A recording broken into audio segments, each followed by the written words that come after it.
Good evening again.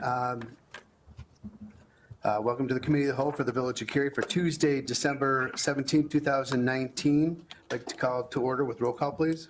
Kraus? Here. McAlpine? Here. Betts? Here. Collier? Here. Weinhammer? Here.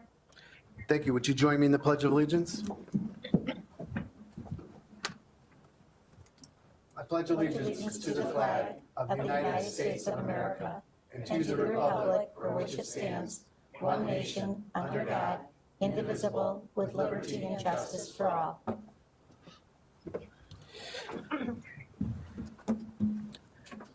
Thank you. Before we get started, I'd like to get a consensus to allow Trustee Cavelli to attend via telephone due to health reasons. Yes. Yes. Yes. Yes. Yes. Okay, thank you. Welcome back, Kim.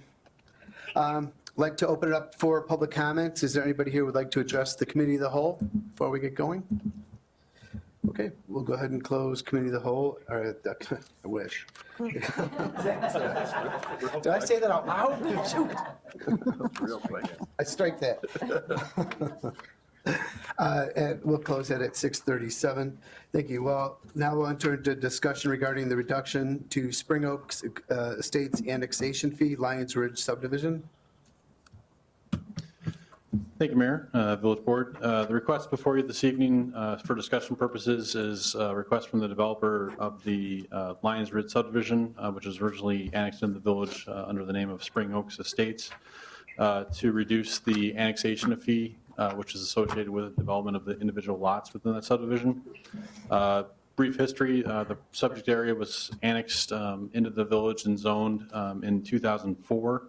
Was to accommodate 28 single-family detached homes. Currently, 22 of those 28 lots have been developed. There are 3 vacant lots which back up to 3 Oaks Road or abut 3 Oaks Road at the front of the subdivision. And then there are additional 3 properties that remain towards the rear of the site along Lions Ridge Drive. The developer has completed all the other public improvements that are required for the development, including roadways, sidewalks, and other public utilities that were installed in the area. But subdivision, as of today, stands about 80% completed from a lot perspective. The request this evening is, again, related to the current market for single-family homes within the community. As you can see in the slide, which is also information that was included in your packet, shows the development history of the property since the time period was annexed. In the first 5 years of the annexation agreement, there were 15 homes that were constructed. The next 5 years, 5 homes were constructed, and then the most recent 5 years, 2 homes were constructed in the area. So development has slowed within this area, similar to other single-family area developments within the community. Petitioners here requesting a reduction to the annexation fee, which is a part of the annexation agreement. Again, from $8,000 down to $2,000. That would be a reduction of 75% of the fee that was negotiated at 2004. That reduction is similar to a similar reduction that the village granted to D.R. Horton for the development of the Westlake subdivision a few years ago. There are no additional zoning requirements to be required for this request, but basically we're bringing it before you for discussion this evening, as it will require a public hearing to formally amend the annexation agreement. And prior to going through that avenue, I want to see what the board's appetite would be for those changes.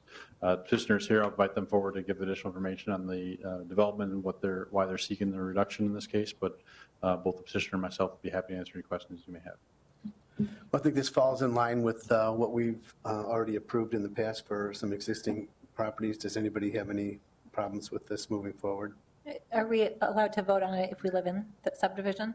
Yeah, that's fine. You live in the next one over, though. It's still the same. Okay. Yeah, I mean, it shouldn't impact an existing homeowner, lot owner, the way the request is being framed. So unless you believe you can't render an impartial decision, you can remain in the discussion and vote. Can you go over the reduction we did for for Fox Trails? It was for Westlake subdivision? Yeah, or Westlake, I'm sorry. Yes, it was a request for individual units that were in that subdivision. There was a fee of $6,000 per unit, and the village board approved a reduction down to $1,500 dollars per unit. So the developer is still paying those fees as they're coming forward for permits and building out that subdivision, but it was a reduction of 75% of what was originally negotiated. Okay. But the difference, there's a difference. The difference is that it's a different developer, right? That went into Correct. Westlake. So this is the same developer that's always been there. Correct. Versum's always had those lots, so it's Right. not, Correct. you're not, to me, there is a little bit of a difference that we're taking a subdivision that was kind of remained vacant because the builder left. And now we're coming to the exact same builder that's always been here. So to me, it's not exactly the same. It is a little different. Correct. The circumstances are different from the development standpoint as far as who the original developer was of each Right. development. There was a change with Westlake versus here. Versman's been the developer since the beginning. However, in both developments, you have seen a slow from the amount of permits that have been issued or were issued over time. And that's primarily the reason for the request this evening. The developer can give more information as far as that as well. But from active annexation fees that we have in agreements for developments in the community, both Westlake and this development are the only two that are still active that would be paying additional fees to the village for the development of single-family or new lots. Any other fees would go towards impact fees for school districts or other taxing bodies, including the school and park districts. And they're and still this- paying sewer hookup and all that Right. stuff. They still have their Correct. building Right. permit fees. Correct, yeah, there's still fees that they would pay from that perspective, but this is an additional fee that's on top of those permit fees. Where do these fees, where do they go into? They go into our general fund. General? They're not dedicated to a specific fund at this time. Okay. Any other comments? Or do you want to talk to the petitioner? I think we discussed it too, though, because we kind of did a blanket change in the fee schedule, because I think that's where you're referring to the Fox Kinda, Trails yeah. part of it. Right. And the argument we made was that we might lose that initial impact fee, but over the long term, the taxes that are coming in more than compensate for Right. what we're Right. losing in the initial Correct, yeah, impact fee. and- So yeah, I'm all in favor yeah. of doing this. To that point, yeah, with the village board, the summer did relax impact fees to the other taxing bodies for the school impact fees, park district impact fees. We granted a 5-year waiver for subdivisions such as this that were stalled or were previously platted that have not seen development. So this project would see that waiver, but that waiver did not apply to the annexation fee per the annexation agreement. So this reduction would be in addition to In those addition waivers that of were already that. granted. Does this, everybody agree with this? We can put this on the Yeah. consent agenda next village board meeting? Yes. It would need to be a public hearing at the next. Oh, you have to board. do a public hearing, Yeah, I'm so sorry. it may not be on the 7th. We'll see what public notice is required as far as dates. It may be either the 7th or the second meeting in January. Okay, Sounds good. all right, thank you. Next, let's continue talking about parking fees. Not just fees. Structure. Yeah. Structure, yeah. There you go.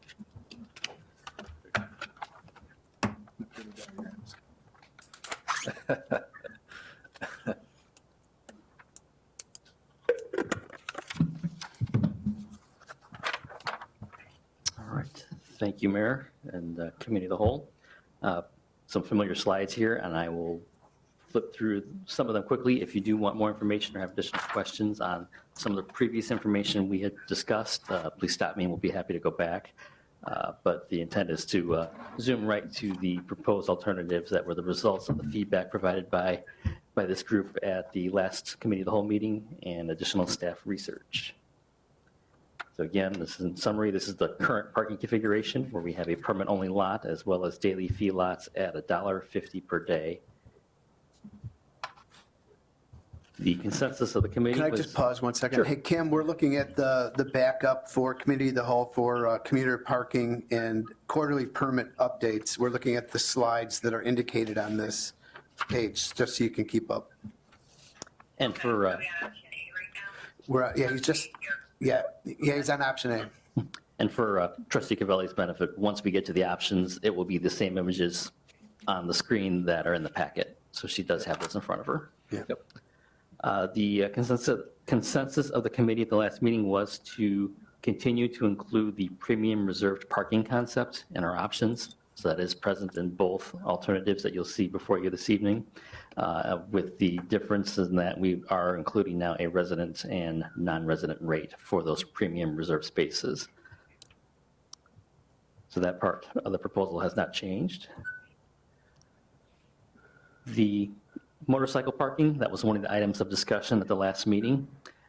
Previously, we had eliminated the free motorcycle parking area that is over by the triangular area in the central lot, by the 6-hour lot. What we are proposing is to convert that area into new preferred parking spaces, either for daily fee use or permit use. So in order to benefit from those new additional spaces, we did have to either eliminate or relocate the motorcycle parking area. A lot of the discussion circled around the fact that the motorcycles should pay the appropriate rate based on the location that that area is featured. So we looked at different places that we could relocate that parking to. And based on the feedback we received, our proposal is to move that area to the far south lot, which is also one of the most underutilized lots. So that way the resulting loss of saleable spaces available for use by normal commuters year-round would be minimally impacted. And that way we also still offer motorcyclists a place where they can park for free, and addresses the issue that was brought up at the meeting regarding the inability to get hang tags for quarterly permits when you have a motorcycle. Now, should a cyclist or motorcyclist not want to park that far away, they obviously still have the option to park at any daily fee space, which would be closer in proximity to the platforms. So we are looking at this option as kind of the best of both worlds. We're still offering the free area, minimally impacting our revenue stream and the ability for people that are parking year-round in the most common vehicles out there, the ability to park the closest. One other slight tweak that's not shown there is also with that remote lot. Instead of having just 10 specific spaces that you could park multi-day and overnight, that we would allow that remote lot, any space, to be multi-day. It would just be a simple matter of reprogramming the daily fee computer, the kiosk, to accommodate that. So that way there's less confusion on where you can park if you want to park more than one day and overnight. Okay. Striping updates. This was previously discussed at the last meeting, and that would still be the proposal. As I mentioned, that central area, we would look to add additional spaces in the previous free motorcycle parking area, and also realize some additional spaces by reconfiguring the handicap accessible parking. So splitting that parking to put half of it closest to the western pedestrian crossing, where there is now an accessible ramp that previously did not exist, and then splitting the other half of the parking to dual load that one-way aisle and push those spaces, again, the closest spot possible to the other crossing toward the station. And then that would also then free up some additional spots for other commuters in that central area. And now to the options. So the first option shown here is the option that was discussed at the last committee meeting. So in this option, it's fairly consistent with what we previously proposed. It does include the new value parking. So the committee desired to keep that remote lot at $1.50 per day, as is currently signed and paid for. That would also have the effect of hoping to give the opportunity for people that don't want to pay more for parking. You do have an area you can park for the same rate, and maybe at the same time increase the utilization of that lot. The other feature of this option is the maintaining the permit-only status of the lot that's currently out there. That's the north lot between the central triangle and the far lot. So what's currently a permit-only lot, for the most part, would stay that same status. And then the new spaces that we just discussed in the last slide, those would also be included as permit-only, and then as well as the southern lot. So from Cary Street to West Main Street, so the portion of that southern lot closest to the platform, also permit-only. So in essence, this takes what we previously proposed as preferred parking at a higher daily fee rate. It takes all preferred parking and making it permit-only. And as I mentioned, premium reserved would be maintained in both concepts here at those first 15 spaces in the south lot. Those premium reserved, those, you have a permit, right? It's a different permit than the quarterly permit, but yes, it is a permit issued to the individual space holder Okay. at a much higher rate than the quarterly permit. Right, And right. it's their It's their space. spot until Yes, 4 o'clock. Correct. Option B is the limits of the lots are essentially the same, but what we're doing here is we are only maintaining the permit-only status in that north lot. Basically, roughly the same limits that it currently exists. The new spaces in the central lot that we discussed would be preferred parking at $2 per day as opposed to the standard rate of $1.75 per day. And then the southern lot, the closest portion of it from Cary Street northward toward Route 4, or toward Main Street, with the exception of the premium reserved, would be, again, preferred daily fee, $2 per day. And keeping in mind that if you are a permit holder, obviously you can park in the permit-only lot, but you are also free to park in any daily fee spot. So if the desire of a permit holder is to park in those new, what we'll call maybe the closest spaces to that West Main Street crossing, that's an option in this scenario for not just the permit holders, but also daily fee users that are willing to pay the extra rate. So in this case, we have 3 tiers of daily fee parking as opposed to option A, where there's only 2. We think that option A is probably a little bit closer to what the village board or committee of the whole was discussing at the last meeting. After we had some discussions at a staff level, here we thought of option B, trying not to complicate things for the committee of the whole here.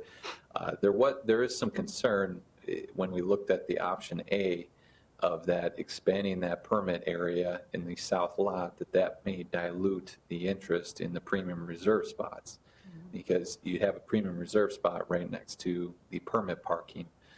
We also think too that in that north lot, that $2 per day spot that we have marked in blue is probably going to be a fairly popular area for folks. I do think that does have some potential for future premium reserve as well, just as what we heard from previous commuters of wanting to get out of the parking spot, the parking lot, as quickly as they can. So we are recommending option B. If the board or committee of the whole is interested in option A, we can absolutely proceed with that. And the other benefit of maintaining these closest spaces as daily fee, I guess one, like I mentioned, permit holders, they still have the right and ability to use those spaces without any changes in their permit status or cost. But on the days that we do notice, certain days, particularly Fridays or days before holiday weekends and so forth, those permit lots are not utilized as much as they typically would be. And in that case, the daily fee lots are still heavily utilized or mostly utilized, but there's a lot of empty spaces closer to the platform that can't be used. So in that scenario, in the days that the permit holders aren't as frequently there and utilizing their reserved only area, this does at least get those close spaces utilized by someone, particularly the daily fee users that are still out there on those days.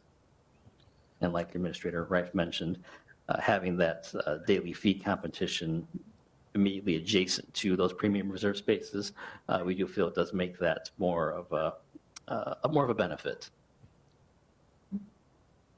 Will we gain any spots near there when the old train station is removed, or no? It depends on the configuration that we end up with for the reutilization and also what the railroad will allow us to do there. The current plan would be to more likely repurpose that into a civic space, but there are obviously options for parking as well. So once we get to that stage of the process, we can look at the different options, including that suggestion. Could be kiss and ride Right. too. Yeah, we'll see. I think in an ideal world here, we just have the premium spaces, and we'd have daily fee. That would be an ideal world.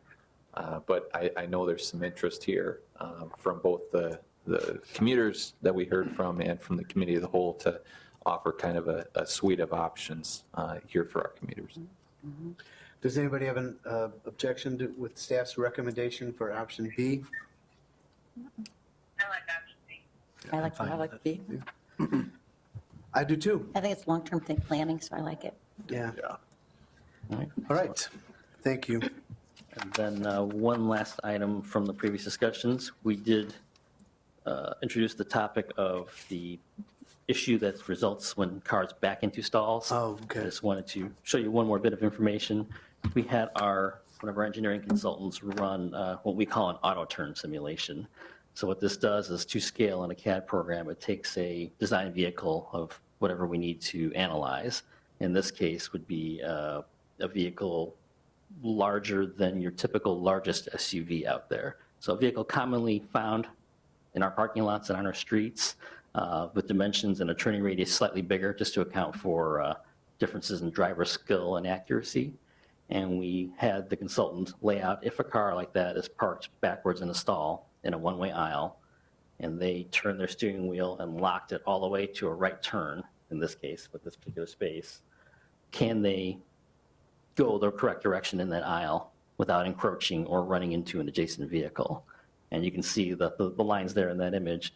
The lines you see are the pass by the sweep of the vehicle overhangs and the wheels themselves. And it clearly is not even close to being able to make that turn. Who knew? Just wiped out 7 cars. And that simulation vehicle is actually a bit smaller than what I looked up as the dimensions of the popularly sized crew cab half-ton pickup truck. So those actually are a little bit bigger, and the path would be even worse than that. So I just wanted to present that information just so that we're aware of what would happen if a vehicle was to continue doing that maneuver. Right now, it's obviously not occurring, at least when all the spaces are occupied, obviously, because they wouldn't be able to get out, or they're being able to do it or are attempting to do it during off-peak hours when there aren't cars coming opposite them in those aisles.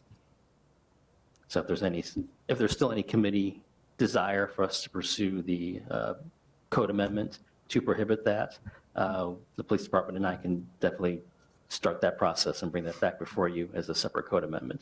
But I want to get your feel for what you're seeing here based on that information on the turning paths of vehicles and just the desire of the committee. What are your thoughts about prohibiting back entry? I think based upon this, that it behooves us. We need to do that. I mean, I don't think we need to wait to see if there's an accident or something happen. I think that the simulation shows that we should be adhering to keeping the traffic moving and the flow and keeping everyone safe.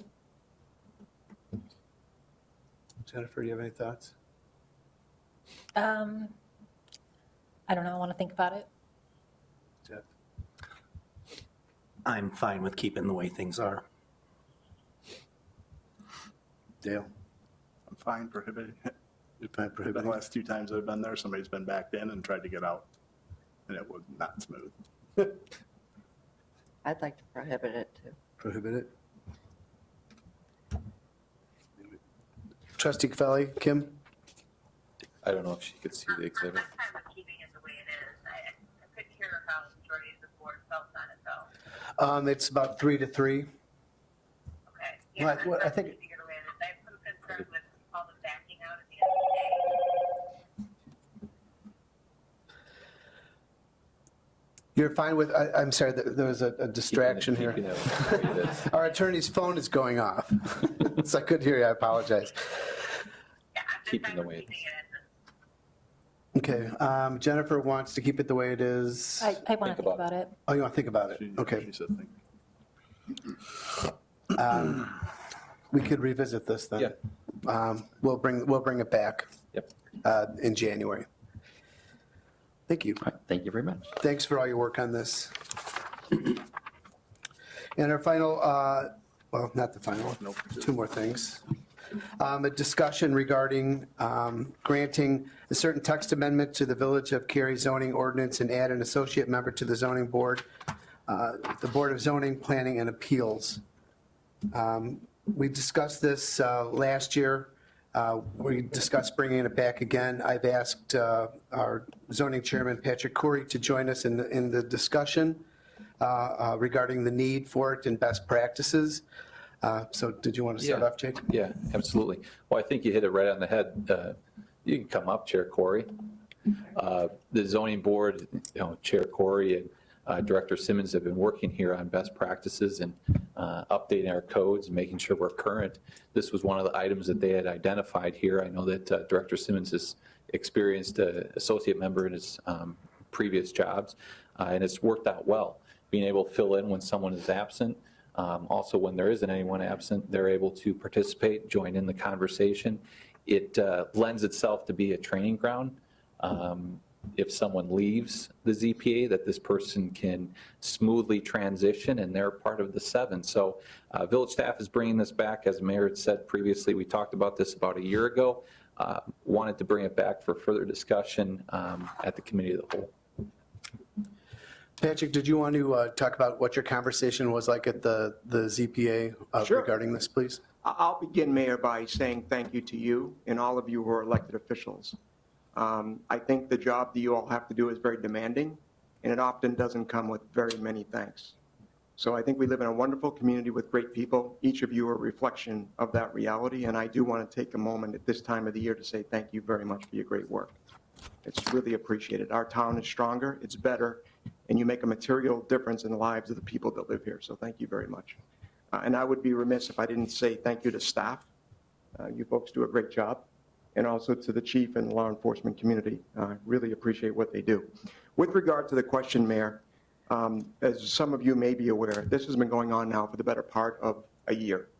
And what I can share with you is that over the past 5 years, 70% of the time, we have less than 7 members, which represent the ZPA. And I know Mr. Miller was here the other night. There was 5 of us present. And our belief is that if we want to give you a full throated view of what the petition is before us, that all members should be present. And that is certainly not the case. And as another matter of fact, for those of you that are unaware, that when we take a vote on a variance, if we don't get 4 positive votes by state law, when it gets to yourselves, that requires a supermajority. And I'll leave that to each of you to decide whether or not that's important. And then finally, not too long ago, we had a situation where we couldn't even convene a meeting. And I think you'll agree that reflects poorly on the ZPA. I was professionally embarrassed. It reflects poorly on our community. And it really disadvantages the petitioner. And that is not the impression that we want to leave on our community. And so it is our view that we should have an 8th member. So anytime there was an absence, that member would fill in. We believe that that member should be present at every meeting in the event that there is an absence. And even if there isn't an absence, they should still be present, because sooner or later, people do come off and on the ZPA committee. So it is our formal recommendation to have the 8th member available. And we think by having the person present in each and every meeting, it allows us to get the strongest candidate available. So that's our request, Mayor, and we'll leave it to your good judgment of whether or not you want to approve this. And I'll just conclude by saying thank you again to each and every one of you. Merry Christmas, Happy New Year to each of you and your families. Thank you very much. Sure. Before you go, is there anybody that has any thoughts on this, or what you have any questions for Chairman Corey? Sorry, can you back up and tell us what percentage of the time do you guys have a full board? So in the past 5 years, and Director Simmons can share the data with you, more than 70% of the time, we don't convene the 7 members. And just this past Thursday, Mr. Miller was there. He can testify to this. We had 5 members present. So that's normally the case. And I think when the petitions get to yourself, you certainly want the advantage of having every member review it so that when you get it, you can see a balanced view from the membership. Is that problematic with every zoning board? That's a great question. I can only share with you what I know. I've asked Director Simmons what his experience has been. I can't speak for the other communities, but I can tell you that I've been on this committee now a number of years, and the past 5 years speak for themselves. It happens with some regularity. And I can tell you Crystal Lake has 9 members. I can mention 5 other municipalities. But a quorum constitutes 4 members. Precisely. So how many times, only one time, then you will not had a full quorum? Twice. Twice. So I agree with you, but I think the other part of that, Trustee Krause, is that when we're voting on something like a variance that requires by state law 4 positive votes, and maybe it's a 3-to-1, that then requires a supermajority on your side, and I'll leave that to your judgment. But that is a very real issue when we don't have enough members present, and if we only had 4 for a quorum, that does present some difficulty when we're reviewing an application. Yeah, I don't have a problem with that. As you state, I feel it takes away our decision-making as a board here. For example, the car wash, it was a 3-1 vote. Three people voted in favor of it, one voted against it, but it came to us as a negative recommendation. That's right.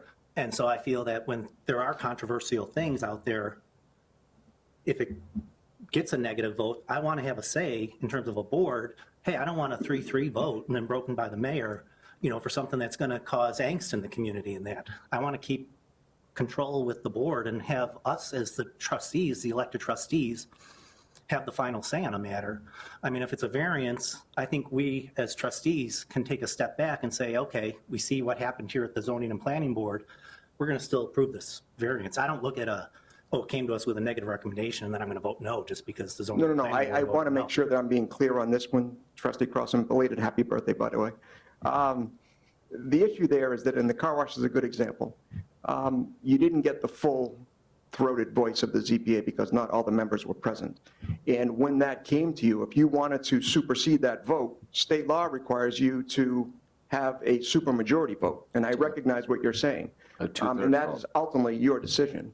But that's part of the process that I'm referring to, is that you didn't have 7 members voting on that petition. And as the outcome, if you wanted to approve it, you would have needed, more than a majority. So instead of a simple majority, it would be 2/3 Correct, of the yeah, board. I know. Mhm. So that's the point. Yeah, no, I don't have a problem with that. Okay. In fact, that's the way I'd like to keep it. All right, well, that's your decision. I think I look at it, and I respect where Jeff is coming with this, but I look at it as if the goal of having a ZPA is to have as many that input in there. If there's supposed to be 7 members voting, I want to see as often as possible 7 members voting, because that's what the public, and that's what a developer, and that's what they're expecting when they come here.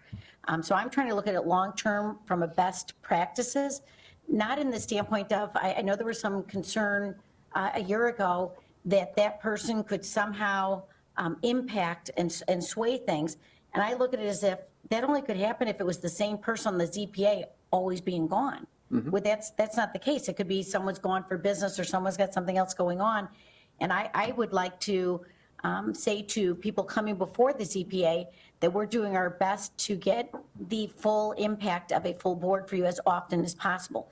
I still agree with Jeff that it ultimately lies in us. Whether it's a supermajority or not a supermajority, it still relies on us. I'm just looking at long-term to say, hey, we can train someone. It's a best practice. And it's kind of the wave of the future sometimes that a lot of boards are going to something like that. Yes. So I am in support of it. Yeah, thank you very much. And I would defer to Director Simmons, but we've asked publicly what other communities do, and that's precisely what they do. I'm hearing an issue of attendance as opposed to Right. just wanting to long-term, plan. And if there's an issue with attendance, then we need to look into who's missing these meetings, why are they missing these meetings? Maybe we need to offer some kind of a compensation to the board members, $50 per meeting, $25 per They meeting. get paid $25. They get paid already 25? Okay. So, I think it's an attendance issue as opposed to, Well, I would agree with Trustee McAlpine that it's not necessarily the same person each and every time. There are a variety of circumstances, and we can obviously review the attendance, but it's not the same person every time. Trustee Collier, do you have any comments on this? No. Trustee Betts? Trustee Cavelli, any comments on this? I was just say I appreciate Chairman Curry's information that he provided us with the 70%. I think that's an interesting statistic, so I appreciate that. I'll take that into consideration. Okay. Well, I'd like to get some sort of a consensus moving forward on this, so we could either do it or not do it. Trustee Weinhammer, do you have, Well, versus having, what are you calling it? An optional person, or what are you calling this? Associate member. Associate member? Yeah. Did Dale say that Crystal Lake has 9 members? I did. Patrick said that, sorry. So I would prefer to have something like that where they're there all the time, or to keep it how it is. I really don't want an associate member. I would like an associate member. Dale? I'd like to explore it more. In between associate member and adding more members or members that'll actually more so be there. I'd like to see the attendance just to see it, but So we'll say maybe. leaning towards associate maybe. I like associate. Trustee Cavelli? I'm leaning more toward yes. Okay. I'm also in favor of this, so there's 4 yeses, 1 no, and 2 maybes. So why don't we put something together in an ordinance that we could vote on? We will not put this on, obviously, the consent agenda. We'll put it on items for separate action, and we could take it up at that time. Thank you very much, everyone. Thank you, Chairman Corey, for coming in. Appreciate it. And our final item on the agenda tonight, bear with us, Kim, I know you've got somebody sick there. Update on the water meter replacement program. Thank you, Mayor. I just wanted to excuse me, update the committee on the progress of our multi-year water meter replacement program. So as you've probably heard in previous budget workshops, this is a multi-year process that began back in 2012. We're in the process of taking our residential meters that are reaching their end of their expected life and replacing them with new units that are more accurate, more reliable, and additionally offer a remote read feature. So what the current, or say previous meter system requires is that staff walk manually up to every single home and tap a device up to that home to get the water meter reading, which is done every 2 months. So it does take a considerable amount of time and resources from our small staff over in the utilities division. So with that progress, we've gone from 6,058 residential meters, and at this year in the program, we have about 26% remaining to complete. So we've done a good job of, in the mix of other responsibilities, getting 73% or over 4,400 meters replaced. This image shows you graphically kind of what we've done and where. So the orange are the locations where we've completed the meter replacement, and then the blue are the areas that are yet to be completed. The reason for our update this evening is to just give the board a progress update, but also let you know that there are some circumstances that we've encountered where the residents, when we've requested them to make an appointment for the meter installation, they are either unable to or unwilling to grant access to do the meter change. So that being said, we've been patient, and we've, in some areas, in some subdivisions, we only have, as an example, in Fox Trails, there's only a handful of homes left to be replaced. Some of those homes have been given notices, multiple notices, as far back as January of 2013, to the tune of maybe 8, with no response, or a response of unwilling to grant that access. So obviously, with so many other meters to accomplish, we've kind of worked around them, but now we're getting to the point where you can see these subdivisions that have vast areas of orange and just tiny bits of blue. We are spending several hours driving down and walking some of these routes for very few handheld meter readings, when if we could get those last handful accomplished, we could actually just do one drive-by in a matter of minutes, get those entire sections of town read. The two in particular, Fox Trails in the south and Foxford Hills in the north. So right now, we have a list of about 80 homes that we've sent multiple notices over multiple years. So just as an update, pursuant to the ordinance that was amended back in 2017, we will be sending them a last notice, a written notice, requesting them to make that appointment to provide access for the meter reading. And if they don't, we will cite the ability of the village per that code to seek other measures to get that work done, one of which is the option to shut off the water. We obviously don't want to get to that point, which is why we've gone through multiple notices and multiple years of that. But right now, we're at the point where we are bluntly wasting some time and resources to do manual reads. So I just wanted to give the board that update and make you aware that we will be sending those out after the holidays to give those homes ample opportunity to work with us to get that access. If you have any questions, I'd be happy to answer, and Assistant Director Stein is here as well. more of an informational update here for the village board. Thank you. Thank you, Eric. I will entertain a motion to adjourn. So moved. Second. All in favor? Aye. Opposed?